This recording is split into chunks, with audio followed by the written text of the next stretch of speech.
राम मंदिर चढ़ावा चोरी केस में एसआईटी की जांच रिपोर्ट से बड़ी खबर सामने आ रही है। यूपी के गृह सचिव को सौंपी गई इस रिपोर्ट में कुछ कर्मचारियों पर एफआईआर की सिफारिश की गई है।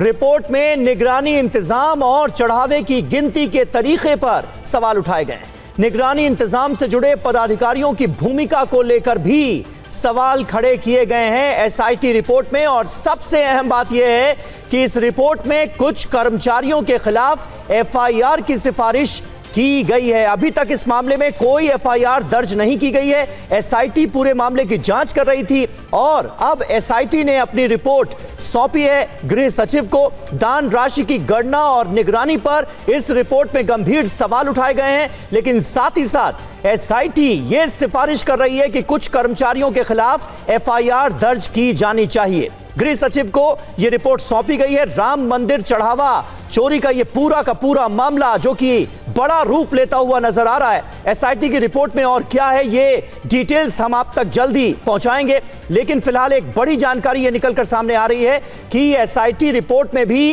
कुछ कर्मचारियों पर एफआईआर की सिफारिश की गई है। ये कर्मचारी कौन कौन से हैं, किन जगहों पर इनकी तैनाती की गई थी, क्या जिम्मेदारियां इन्हें मंदिर प्रशासन से जुड़ी दी गई थी, इसको लेकर अभी जानकारियां जुटाई जा रही हैं।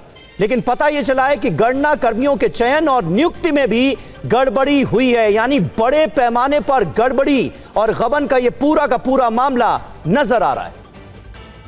पंकज चतुर्वेदी हमारे संवाददाता इस वक्त लखनऊ से हमें ज्वाइन कर चुके हैं। पंकज, जरा बताइए एसआईटी रिपोर्ट में और क्या है? कुछ कर्मचारियों पर एफआईआर की सिफारिश एसआईटी की तरफ से भी की गई है। वो कर्मचारी कौन हैं?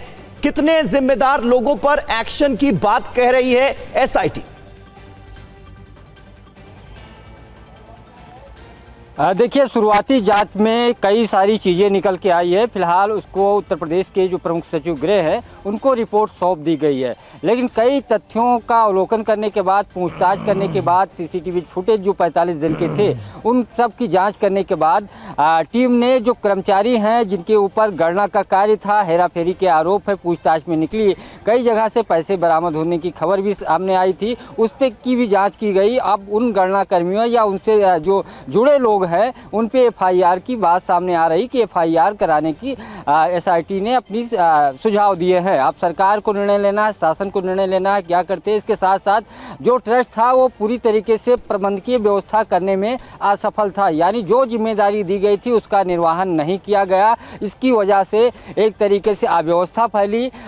खास तौर पे भगवान श्री राम के मंदिर को लेकर के करोड़ों भक्तों की आस्था का केंद्र है, सनातन धर्म का सबसे बड़ा केंद्र है, वहाँ इस तरीके की जब खबरें निकली तो मामला पूरे देश भर में चर्चा का केंद्र बना। पूरे मामले की ट्रस्ट ने सिफारिश की, मुख्यमंत्री से एसआईटी की जांच हुई, 3 सदस्यीय कमेटी गठित की गई। अब एक सप्ताह पे प्रारंभिक रिपोर्ट सौंपी गई है, जिसमें कई सारे गबन की हेराफेरी से लेकर के साक्ष्यों के मिटाने का सबूत, साथ ही बैंक कर्मी आउटसोर्स जो थर्ड पार्टी से हायर किए गए थे उनके, और जो मंदिर के कर्मचारी गणना में लगाए गए थे उनकी भी संलिप्तता प्रथम दृष्टया आई है। हालांकि विस्तृत जांच के लिए एसआईटी ने समय मांगा है, यानी अभी जांच जारी रहेगी। लेकिन अब सरकार के पास प्रारंभिक रिपोर्ट आ गई है, सरकार को क्या कार्रवाई करनी है इसको लेकर के अब चीजें तय होनी है। सरकार भी एसआईटी की रिपोर्ट का अध्ययन करने के बाद कार्रवाई करेगी, लेकिन इतना तय है कि ट्रस्ट को लेकर के जो रिपोर्ट एसआईटी ने सौंपी है, सूत्रों के हवाले से जो दावा है वो ट्रस्ट के में कई सारे बदलाव की बात भी की है। पारदर्शिता के लिए जरूरी है कि जवाबदेही तय हो, उसके लिए एक व्यक्ति